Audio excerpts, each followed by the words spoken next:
आज सबसे पहले पाकिस्तान का हिसाब किताब कर लेते हैं, जिसने 2025 में अपनी सारी ताकत उस झूठ को अमर बनाने में लगा दी कि भारत के ऑपरेशन सिंदूर के खिलाफ पाकिस्तान की सेना को जीत मिली थी। लेकिन अंततः इस झूठ की मियाद अब खत्म हो चुकी है और पाकिस्तान के नेताओं ने ऑपरेशन सिंदूर की सफलता को जाने अनजाने में स्वीकार कर लिया है।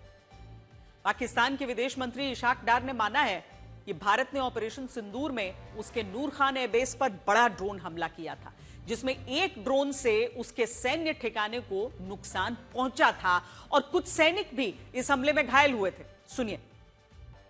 इशाक डार के अलावा पाकिस्तान के राष्ट्रपति आसिफ अली जरदारी ने भी एक कार्यक्रम में यह कहा है कि भारत के ऑपरेशन सिंदूर में उन्हें बंकर के भीतर छिपकर रहने की सलाह दी गई थी। सुनिए। पाकिस्तान के इन बयानों से स्पष्ट है कि सच को बचाव की जरूरत नहीं होती और वो अपने आप सामने आ जाता है, जबकि झूठ को हर दिन नए झूठ से ढकना पड़ता है। युद्ध भूमि में बुरी तरह हारने के बाद पाकिस्तान ने कई महीनों तक भारत के खिलाफ वही नैरेटिव गढ़ा जो उसने 1965, 1971 और 1999 के करगिल युद्ध में आजमाया था। नैरेटिव वॉर का आशय उस युद्ध से है जिसमें झूठ को एक धारणा बनाकर लोगों के दिमाग में बिठा दिया जाए, और पाकिस्तान भी यही कर रहा था। पाकिस्तान हर बार की तरह इस युद्ध में भी भारत से हार कर अपने लोगों की यह धारणा बना रहा था कि वो भारत के ऑपरेशन सिंदूर के खिलाफ विजयी रहा है। लेकिन अच्छी बात यह है कि 2025 खत्म होने से पहले इस नैरेटिव वॉर का असली नकाब उतर गया और यह भी स्पष्ट हो गया कि भारत ने पाकिस्तान के जिन एयर बेसिस पर हमला किया था वो जानकारी पूरी तरीके से सही थी। इसके अलावा इस कबूलनामे से 4 और बातें पता चलती हैं। पहली बात, इससे ड्रोन वॉरफेयर में भारत की मजबूत क्षमता सिद्ध होती है और आप भारत को भविष्य का या न्यू जनरेशन वॉरफेयर का द्रोणाचार्य भी कह सकते हैं। दूसरा, इससे न सिर्फ पाकिस्तान के झूठ की पोल खुलती है, बल्कि इससे यह भी पता चलता है कि उसका एयर डिफेंस अंदर से कितना कमजोर है और भारत इसे आसानी से भेद सकता है। तीसरा, इससे यह भी स्पष्ट हो गया कि जनरल आसिम मुनीर प्रमोशन का हकदार नहीं था और वो एक फील्ड मार्शल है, जिसे पाकिस्तान ने सिर्फ नैरेटिव के लिए फील्ड मार्शल और चीफ ऑफ डिफेंस फोर्सेस बना दिया।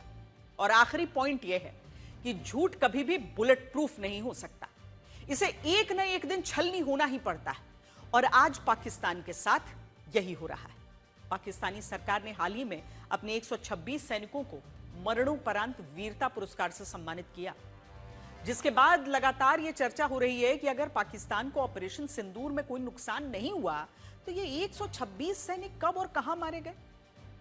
वैसे ऑपरेशन सिंदूर के बाद पाकिस्तान में मुसलसल खौफ का माहौल है।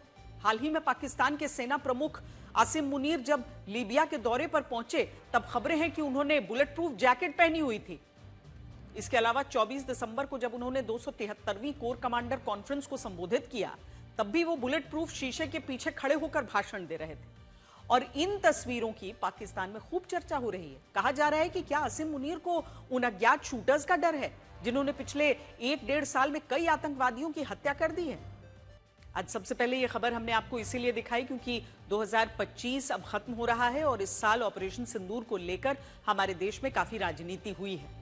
किसी ने सेना से उसकी सफलता के सबूत मांगे तो किसी ने सीज फायर में अमेरिका के राष्ट्रपति डोनाल्ड ट्रंप की भूमिका को लेकर सवाल पूछे। इस पूरी राजनीति में नोट करने वाली बात यह रही कि सरकार ने और सेना ने जो कुछ कहा उस पर कुछ लोगों द्वारा कम भरोसा किया गया। आम लोगों ने यह फर्क खुद महसूस किया कि जो जिम्मेदार नेता हैं उन्होंने सच को संशय के साथ ही देखा और इसी वजह से इस साल ऑपरेशन सिंदूर युद्ध भूमि से ज्यादा राजनीतिक भूमि में चर्चा का विषय रहा। लेकिन पाकिस्तान के इस कबूलनामे के बाद हमें लगता है कि ये राजनीति 2025 में ही हमें छोड़ देनी चाहिए। 2026 की शुरुआत ऐसी होनी चाहिए कि पाकिस्तान के झूठे नैरेटिव को भारत में किसी भी तरह से मंच न मिलने पाए और पाकिस्तान ये याद रखे कि उसके झूठ से भारत के लोग गुमराह होने वाले नहीं हैं।